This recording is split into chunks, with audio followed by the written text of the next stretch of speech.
नमस्कार दोस्तों, कैसे हैं आप सभी। आज की कहानी का शीर्षक है महत्ता। ए राजकुमार, आवाज़ दो अपने लड़के को और कह दो 7-8 मीटर गेंदे की लड़ियां और लेकर आए। दरवाज़ा बड़ा सूना लग रहा है कि नहीं। माँ जी ने माली को आवाज़ देते हुए मुझसे पूछा। मैं हाँ में गर्दन हिलाकर अपने कमरे में आकर लेट गई।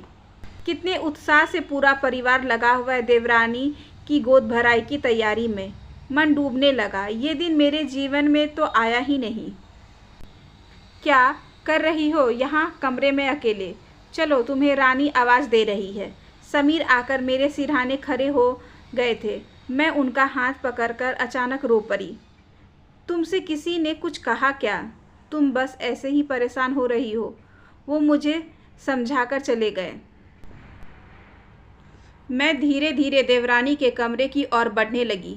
कोई मुझसे कुछ कहता नहीं, लेकिन क्या मुझे समझ में नहीं आता था। माँ जी बात बात पर इतने दिनों बाद तो ये दिन आया है कहकर क्या मुझे नश्तर नहीं चुभ जाती थी।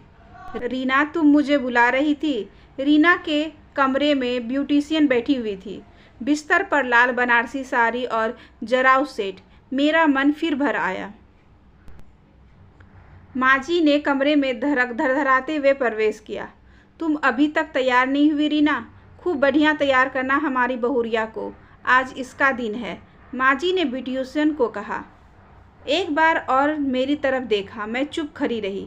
तब तक माँ जी खिड़की से बाहर झांककर चिल्लाई, ए राजकुमार, ये वाले गमले पीछे। हाँ हाँ, ये सारे, और वे फूल वाले पौधे आगे। अलग तो लगाओ थोड़ी। फूल वाले पौधे पीछे धर दिए। रीना मेरी ओर देखती रही। मैं चुपचाप उसकी चूड़ियों का सेट तैयार कर रही थी।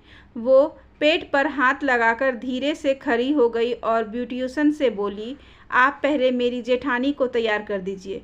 माँ जी कमरे से बाहर जाते हुए ठिठक गई।